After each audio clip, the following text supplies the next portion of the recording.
Olá, bem-vindos, bem-vindas ao canal Que Rola na Geronto, sempre trazendo assuntos da atualidade no que se refere ao envelhecimento, à velhice, à gerontologia, à geriatria. E hoje nós temos a alegria, o prazer, a honra, sobretudo a honra, de receber uma pessoa que é histórica no envelhecimento.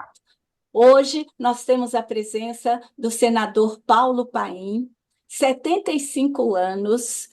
Ele é senador pelo estado do Rio Grande do Sul e tem colaborado na sua trajetória política em várias questões. Mas só para você não esquecer, eu vou dizer que o senador Paulo Paim, a gente até fala na informalidade que ele é o pai do Estatuto da Pessoa Idosa, porque foi ele que apresentou, foi ele que tramitou, e hoje o Estatuto é esse marco teórico, referencial e de direito na questão, na proteção, na defesa dos direitos da pessoa idosa.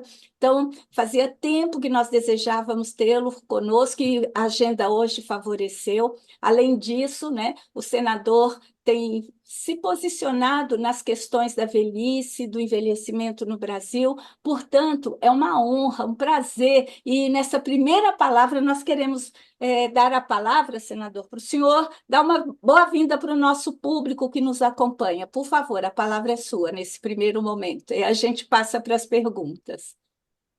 Primeiro, dizer da minha alegria de estar com vocês nesse momento, participando dessa live, e vai falar um pouco do nosso envelhecimento, né?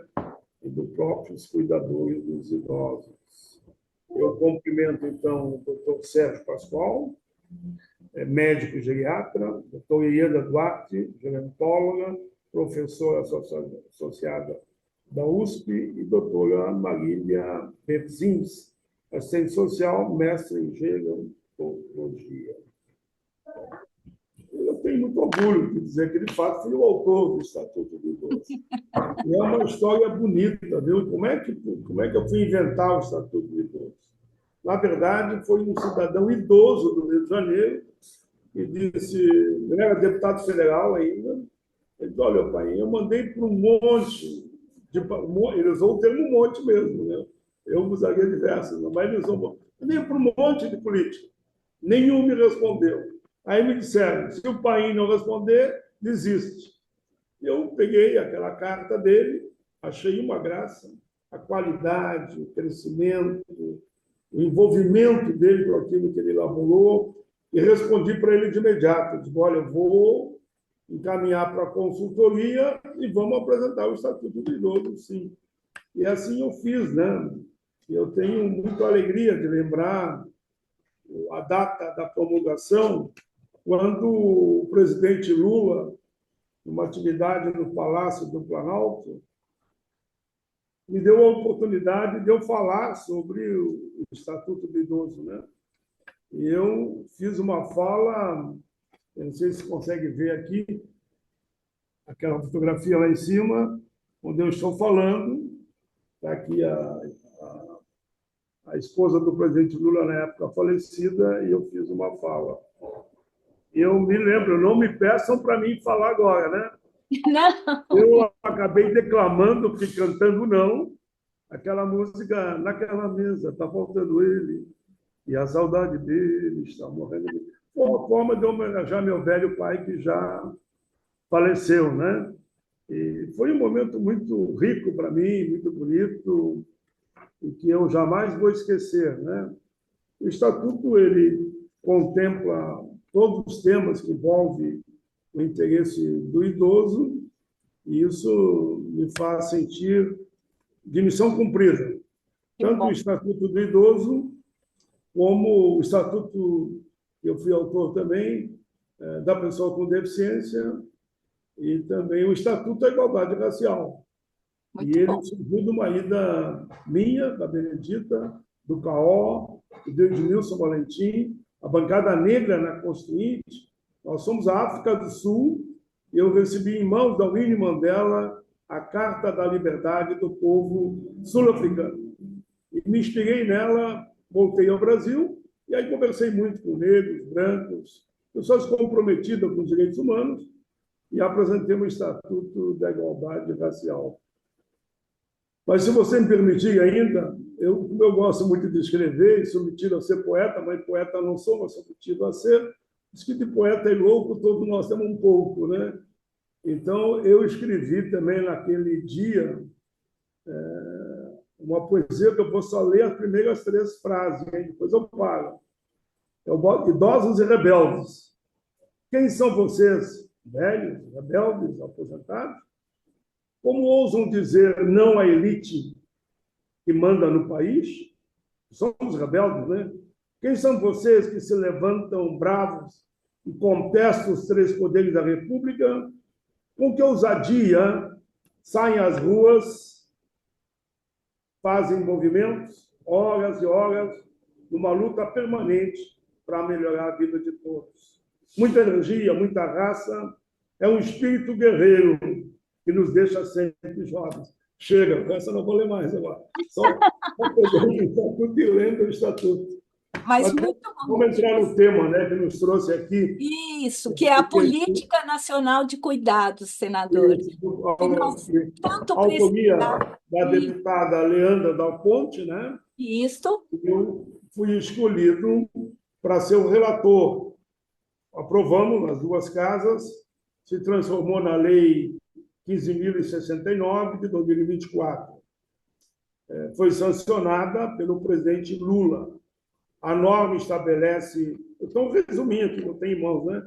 A responsabilidade social entre Estado, família, setor privado e sociedade civil. O objetivo dessa lei é garantir direitos e promover melhorias nas relações profissionais e voluntárias de cuidado. O texto abrange desde as famílias até os trabalhadores contratados e busca reorganizar a visão social e cultural sobre o cuidado, inclusive no âmbito familiar. Agora, só alguns dados que eu acho importantes. Dados do IBGE revelam que mulheres dedicam, em média, 21,3 horas semanais aos afazeres domésticos e ao cuidado das pessoas, enquanto os homens apenas 11,7. Resumo aqui do exemplo, é que enquanto as mulheres dedicam de 21,3, o homem 1,7. Então, o homem dedica 50%. A mulher se dedica muito mais a nos cuidar, viu? Vida longa às mulheres, hein? Senão nós vamos parar de ser cuidados. Vida longa às mulheres. Bom, essa organização social dos cuidados, historicamente injusta e desigual, é alvo de direito da nova política, que representa um passo importante no combate às desigualdades estruturais em nosso país. Resumindo, o projeto estabelece diretrizes e princípios que orientarão um futuro Plano Nacional de Cuidados, a ser implementado por meio de ações, instrumentos, metas e indicadores. O texto é longo, se me permitir, eu vou direto aqui aquilo que eu acho que resume. Teve uma frase minha que foi publicada, onde eu digo, senador Paim, caminhamos com mais vigor rumo à redução de grandes mazelas sociais, como a divisão social do trabalho e o impacto desproporcionais dos cuidados nos grupos em maior situação de vulnerabilidade. E agora eu vou somente aqui, já folhei umas 20 páginas aqui. Então. Diretrizes, a Política Nacional do Cuidado contém diretrizes para resguardar a perspectiva transversal e intersetorial de políticas públicas que envolve temas como saúde, educação, assistência social, esporte, entre outros.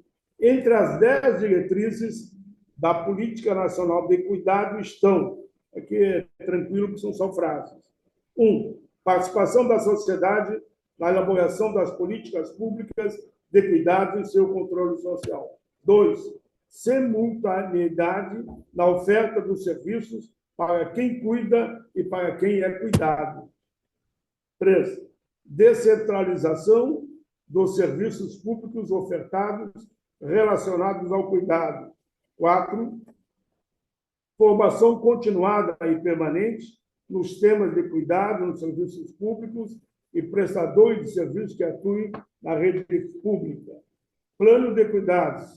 O principal instrumento da norma, segundo o relator, que deve ser o tal de Paim, será o futuro Plano Nacional de Cuidados, que implementará a política nacional por meio de diversas ações, instrumentos, metas e indicadores.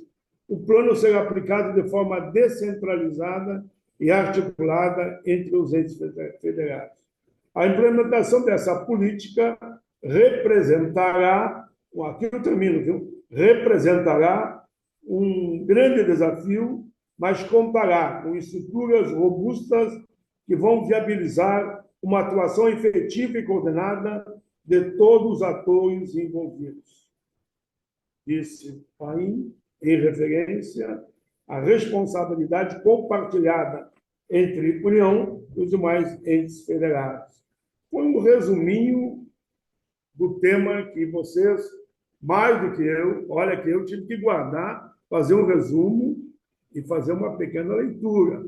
Então, eu vou ouvir vocês e vocês vão dar o norte nos próximos passos que eu tenho que aprender a caminhar com vocês, um menino de 75 anos, aprender a caminhar dentro do Congresso Nacional. É com vocês. Sim, o senador, o senhor foi muito feliz na síntese, e é exatamente essa nossa, a sua contextualização, a síntese da política, nos dá condições de prosseguir agora nas perguntas. O Brasil precisava dessa política nacional, que não é exclusiva para pessoas idosas, mas são para as pessoas que precisam de cuidado, incluindo pessoas com deficiência, transtorno mental. Ela reconheceu o papel da mulher, ela responsabiliza o Estado na prestação de serviço, que é uma situação extremamente importante, principalmente para o Brasil, que está cada vez mais envelhecido. Então, ela foi aprovada no ano passado, no finalzinho, se não me engano, no 24 de dezembro, o presidente Lula sancionou, e agora eu passo a palavra para o Sérgio, que tem a segunda pergunta para lhe fazer em relação a este assunto. Sérgio. Senador Paulo Paim, que honra tê-lo aqui falando de um assunto importantíssimo para todos nós, não só para os nós velhos, eu também sou, né, 72 anos, pouco mais novo que você, mas para todos, menino, todos os que estão Ou como quiser, chegando. aqui no Sul, é um muri. O guri, isso. Eu sou o guri eu falo que eu sou o bebê da geriatria. Mas, senador, que política importantíssima que está sendo discutida. Essa política já foi aprovada, sancionada agora em dezembro de 2024, portanto, ela agora precisa ser implementada. E a gente gostaria de saber de onde virá esse orçamento para efetivar na prática esta política tão importante para todas os brasileiros, brasileiras? Olha, a regulamentação, naturalmente, vai depender muito de nós todos, né? Nós todos que atuamos nessa área, e muitas vezes aqui no parlamento acontece isso. Você aprova uma lei, a lei está aprovada. Está lá no último artigo, lá embaixo, conforme a regulamentação.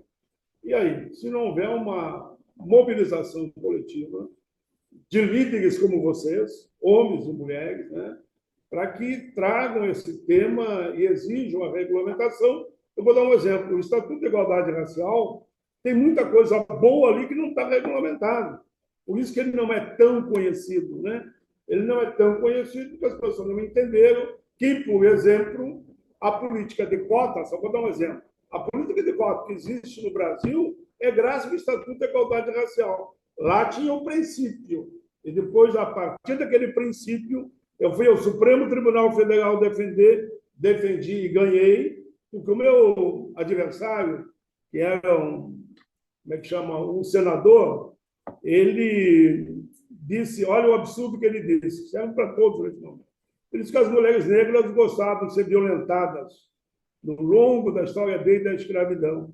Aí eu vou dizer, olha o que eu vou dizer aqui, mas disse lá e digo aqui. eu perguntei a ele, na minha fala, se ele gostaria de ver as suas filhas, a sua esposa, as suas amigas das suas filhas, serem violentadas. Aí ele encabulou, baixou a cabeça, e nós ganhamos de 10-0, e a política, então, de cotas hoje é uma realidade. Né? Não é fugir do assunto, mas para mostrar que, enquanto antes da política de cotas, que eu fui autor, relator, de uma eu fui autor, outra relator, inclusive do serviço público da universidade, nós tínhamos em torno de 10%, hoje temos mais de 50% de alunos e alunas nas escolas públicas. Por isso, e no serviço público a mesma coisa, onde eu fui o autor da lei e Humberto Costa foi o relator, nós avançamos muito, né? Antes era 10%, 20%, agora está mais de 30% de negros e negras. Na questão essa específica que nós vamos ter que regulamentar, depende de nós todos com muita persistência, né? Trabalhar para a regulamentação, para que isso avance, porque são políticas globais, eu diria, né? Política de cuidados é uma política global. Eu poderia dar um exemplo também do Estatuto da Pessoa com Deficiência. Tem muita coisa que não foi regulamentada. Então, essa regulamentação depende de todos nós. Quem sabe a gente marca aqui já, entre nós, uma audiência pública no Senado, e vocês seriam meus convidados, como outros poderiam estar, para nós discutir a regulamentação da política de cuidados. Eu sei que haverá todo o interesse de parte do próprio governo e mandar, inclusive, ministros que atuam nessa área a participar desse debate. Eu espero que a gente consiga ainda fazer esse ano, né? Seria muito bom que esse ano a gente tivesse a regulamentação definitiva. Sérgio, me permite só um comentário? Senador, nós estamos no ano da realização da Conferência Nacional dos Direitos da Pessoa Idosa, e elas acontecem nos estados e nos municípios brasileiros. Eu penso que esta pauta é extremamente necessária ser incorporada, porque fica como uma decisão de uma conferência de tal importância, e já é também um motivo para a gente pressionar a sua regulamentação e a sua efetivação. O que o senhor acha? Perfeita a sua avaliação, como é bom quando a gente está falando com pessoas especialistas, né? Eu sou o contrário de alguns, dizem que só pegar o especialista, eles vão falar e tu não vai saber nem comentar. Eu digo, ao contrário. Toda vez que uma pessoa preparada, especialista, fala do tema, ela está me ensinando, né? E a senhora já me ensinou aqui a importância de nós aproveitar esse momento para ir para cima. Vamos regulamentar de uma vez por todas a lei dos cuidados. A senhora tem toda a razão, sou parceiro, que esses eventos colaborem para a regulamentação, e, se for preciso, vamos fazer um debate também no próprio plenário do Senado. Como eu tenho realizado inúmeros debates, e dali acabam surgindo encaminhamentos que vão contribuir para a regulamentação final. De fato, senador, isso é muito importante, porque nada melhor ouvir as pessoas que necessitam desses cuidados. E aqui a Marília já pontuou que essa lei, além de tudo, ela não se restringe apenas às pessoas idosas, mas se restringe a todas as pessoas que necessitam de cuidado, independente da idade. Mas eu lembro que, à medida que vamos envelhecendo, a gente vai adquirindo condições que podem nos levar à dependência e, portanto, essa é na velhice que a gente tem a maior chance de necessitar de cuidados. E eu posso dizer, senador, que da dupla condição que eu tenho, né? Eu tive poliomielite aos 11 meses de idade, não tinha vacina naquela ocasião, e, portanto, eu tenho uma sequela importante de pólio na minha perna. Eu tenho uma mobilidade reduzida. E já sou um velho, 72 anos, bebê da geriatria, mas sou.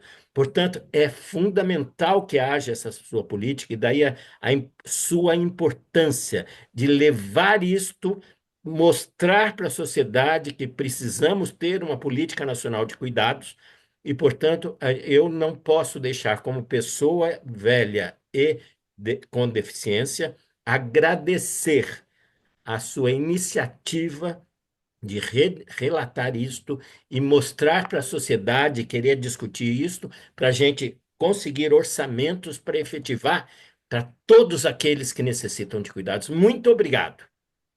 Parabéns à fala de Vossa Excelência. Permita, Vossa Excelência, o meu guri aqui, que eu sou mais velho que você, então é meu guri, né? Para poder dizer que o seu comentário é perfeito.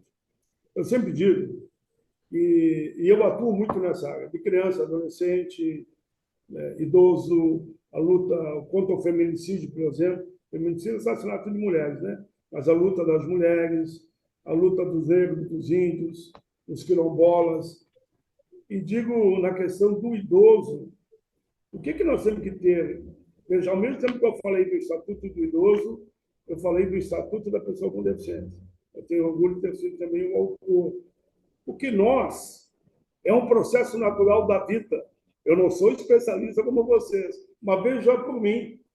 À medida que vamos envelhecendo, nós vamos tendo deficiências das mais variadas.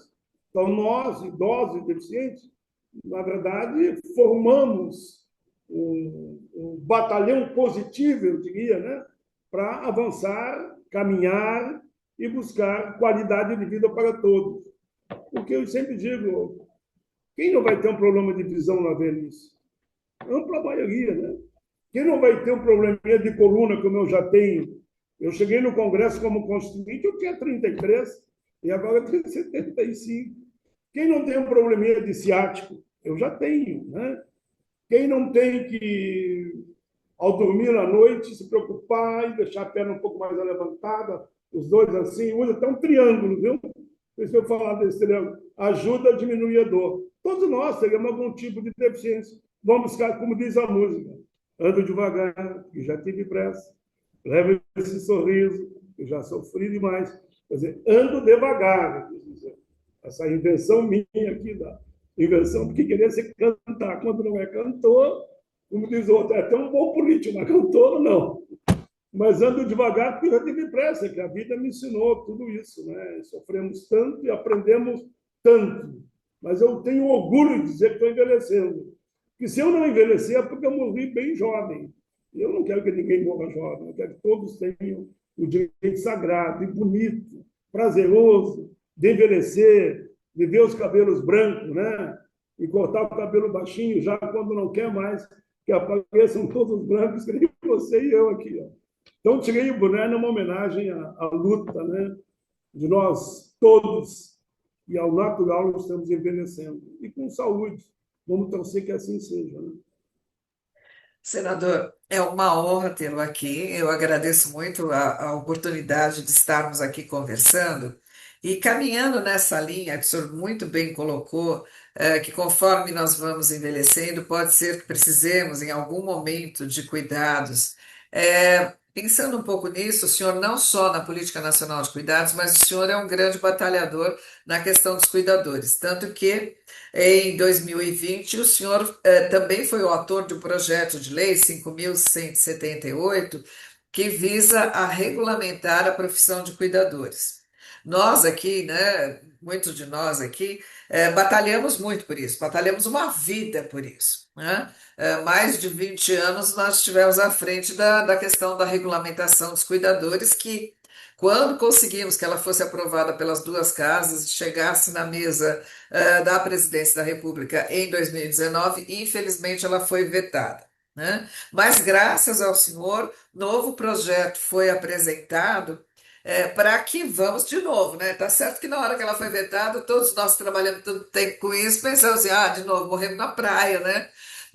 E aí todo mundo ficou muito desanimado. Mas daí falou, não, isso vai ter que acontecer, porque as pessoas precisam disso. Nós precisamos dos cuidadores.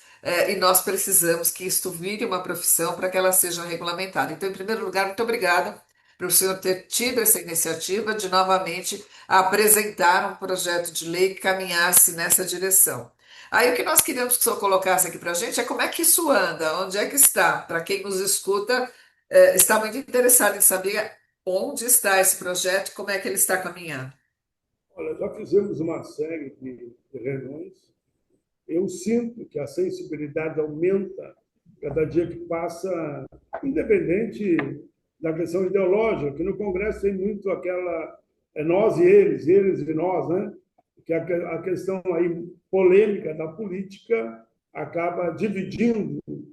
Agora, nessa questão da política em relação ao cuidador, percebo eu que há uma grande simpatia. Todos sabem da importância da profissão de cuidador à medida que os anos vão passando, e não é só para o idoso, né? É a política de cuidado, de cuidador. Ele vai nos cuidar e nós, parlamentares e vocês especialistas, temos a obrigação de cuidar deles. E, por isso, uma política que vai na linha da regulamentação. Eu já pedi, em 2 ou 3 momentos, e pediram para mim que vamos fazer mais audiências públicas para aprofundar esse caminho do cuidador, para que a lei possa, então, robusta e com fôlego, ser aprovada. Acredito eu, a grande chance que há simpatia do governo, já estive conversando junto com o governo, falei com o líder, eu posso dizer, viu? Eu tenho livre trânsito tanto com parlamentar de esquerda como de direita. E livre trânsito faz parte do jogo, né? Eu, como constituinte, eu falava com todo mundo. Eu falava lá com o Amaral Neto, falava com o Tinha Morrendo, né, com o Delfim Neto, e como falava com o Covas, que já faleceu também, mas falava com o Lula, falava com... e ouvia todos os segmentos, né? Isso me ajudou muito durante a Constituinte. É por isso que no parlamento eu tenho tantas leis aprovadas. Às vezes perguntam para mim, por que a maioria das leis dos negros, sabe como exemplo, dos negros e negras, você é o autor ou o relator? Ué, eu fui peguei porque só eu de negro aqui. Então é natural que me procurasse. Agora que eu sou idoso, com muito orgulho, né? Sou idoso, é natural que as pessoas também me procurem para tratar de temas como esse que nós estamos tratando aqui, e você faz a pergunta. Eu acredito que há um clima favorável no momento. Eu vou me dedicar muito mais, falarei na tribuna dessa nossa live e vou, naturalmente, com isso, contribuir para que a política sobre o cuidador tenha um cuidado devido, que eles é que cuidarão de nós. Nós agradecemos muito a sua iniciativa, senador, porque ela é realmente fundamental. A gente está falando aqui do envelhecimento, vamos lembrar que as pessoas estão tendo menos filhos. É Isso, a verdade, é população verdade. está encolhendo, na verdade, né? Não vai demorar muito. Em alguns lugares já não tem escolas porque não tem crianças. Fora No daqui, mundo mas todo, viu? Mas no no Brasil mundo também todo, tem tendência nesse exatamente. sentido. Hoje é Então, normal, o que no passado era 5, 6, 7. Meu pai foi 10, viu? Foi 10 filhos. Eu já fui 5, né? E hoje a gente vê filhos meus, 2 e deu. 2 e deu. ou nenhum Ou também, um. professor. Sim, Isso, até porque não acontece me isso. cobre, que ele deve estar assistindo agora pela internet, né? Eu tenho filhos que têm 1 e tenho filhos que têm 2. Então, Um só tem então, 2. Os outros 3, 4 têm somente 1. isso está mudando. Então, a questão dos cuidadores é uma questão para toda a sociedade, para todos nós. Precisamos pensar nisso e contamos muito com a sua ajuda. Pode contar comigo, viu? Que eu Isso quero ser bem cuidado.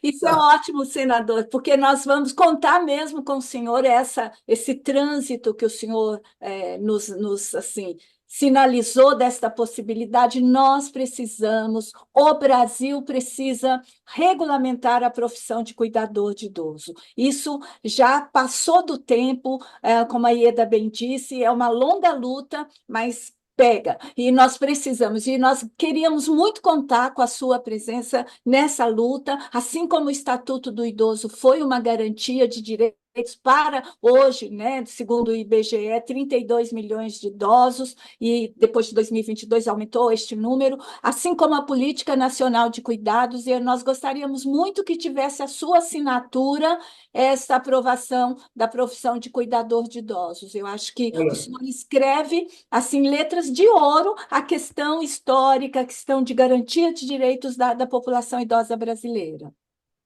olha aqui, é o meu último mandato, né? Eu tenho mais 1 ano e meio. Então, eu assumo aqui o compromisso. Se depender de mim, eu não saio do Congresso sem que a lei do cuidador seja aprovada.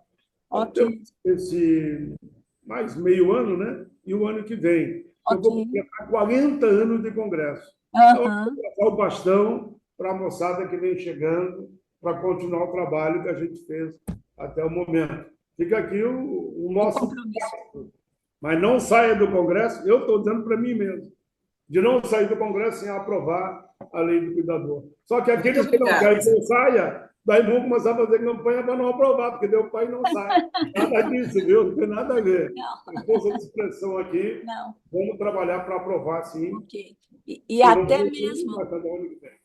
Até mesmo porque cuidador está diretamente relacionado à Política Nacional de Cuidados, porque o Perfeito. próprio documento da Lei da Política Nacional de Cuidados já reconhece que mudou o perfil da família brasileira, e os cuidadores têm contribuído nisso, e mais, hein, o senador, um grande desafio que a gente aposta quando discute essa questão de cuidados é que o Estado brasileiro, a gente está falando Estado, não o partido, um governo, mas que o Estado Tudo bem. brasileiro assuma o cuidado como corresponsabilidade. O próprio Estatuto do Idoso, a Constituição Federal divide família, sociedade e Estado. Até aqui, a gente. Quem cuida de quem precisa de cuidado é a família, a sociedade fica de longe. Então, chegou a hora, e nós cremos nisso, nós apostamos que o Estado, ao assinar, né, o governo federal, assinar esta política na qual o senhor se compromete, inclusive na regulamentação, na questão de onde vem o dinheiro para ela ser implementada, que também possa acontecer de as famílias que precisam de cuidado recorrer ao Estado, ter lugar onde deixar as pessoas, quer seja longa permanência, curta permanência, quer seja centro-dia, enfim, e que tenha o cuidador de idoso nas políticas públicas brasileiras. Muito sucintamente é isso, e eu não sei, o Sérgio está com o microfone aberto, você quer complementar, Sérgio, para a gente já ir para o fim? Não, Marília, eu estou bastante feliz com a conversa importantíssima que hoje estamos aqui para divulgar aí para a sociedade brasileira através do canal que rola na Geronto. E eu estou, senador, extremamente impactado, né, pelas suas palavras e por esse seu compromisso, que é de décadas, de Uhum. levar políticas que sejam efetivas e que mudem a qualidade de vida da população brasileira para melhor.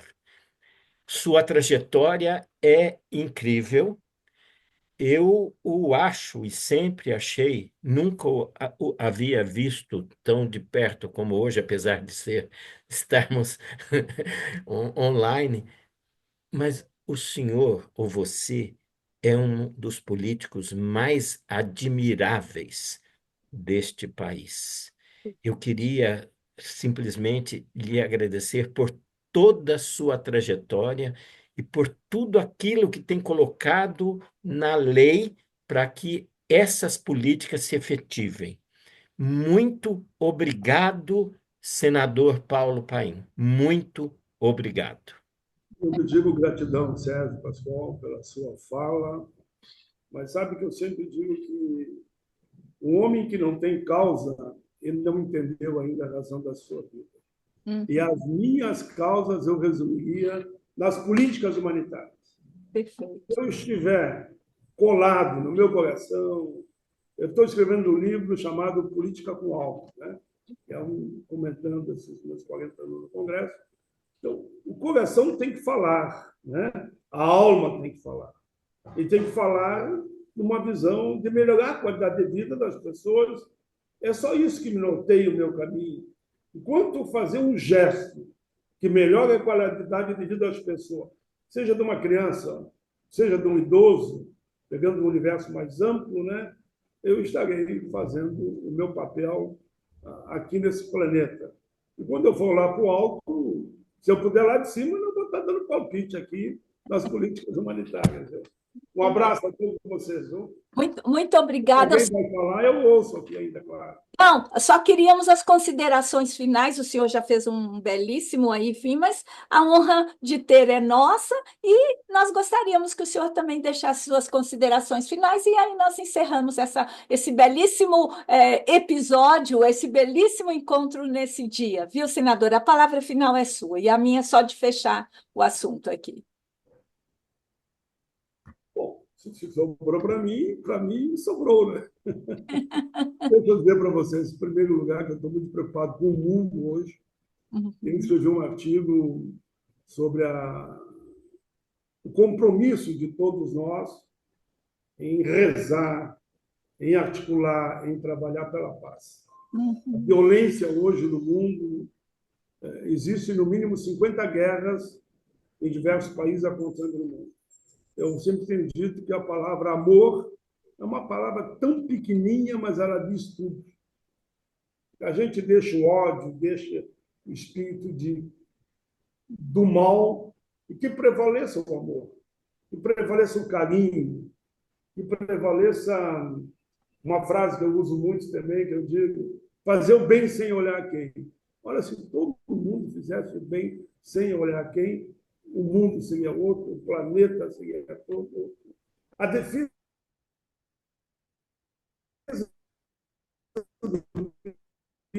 ambiente, se eu pudesse, eu teria que até escrever e declamar uma poesia, para de falar ali e cantar, porque não dá. Mas o meio ambiente é a nossa vida, né? É a nossa casa, é o planeta. Então, o carinho, o respeito às águas, aos oceanos, os mares, as florestas, aos animais, né? Olha, quem não. Eu fico indignado quando eu vejo alguém, já vi, e tive quase que brigar no bom sentido, judiando, por exemplo, do cachorrinho, coisa parecida. Ou de um pássaro, entendeu? Que coisa mais linda de um pássaro? Coisa mais linda com um pássaro cantando, como a gente fala nas manhãs do Brasil, né? E coisa mais linda que é o aprendizado de geração para geração. Os mais jovens, eles têm que aprender com os mais velhos.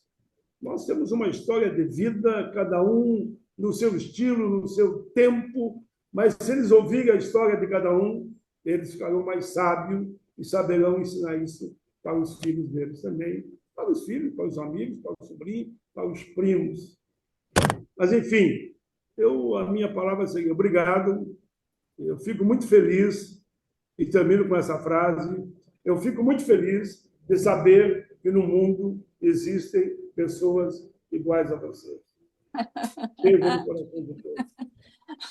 Muito obrigada. E eu acho que acabamos esse episódio agradecendo a sua participação conosco, que nos acompanha toda semana, e tendo a honra, o privilégio, a alegria e a esperança de ouvir o senador Paulo Paim, que aos 75 anos, um menino, uma trajetória política, deputado federal, senador, e agora nos disse que está terminando a sua trajetória política formal, mas isso não se encerra, né? Porque isso está dentro disso, é a nossa essência. Senador, muito obrigada. Até a próxima, até o próximo episódio do canal que rola na Geronte. Sérgio Ieda, Falou para Obrigada, todos senador. Muito vocês. obrigada. Essa foi uma honra. uma honra. Muito obrigado.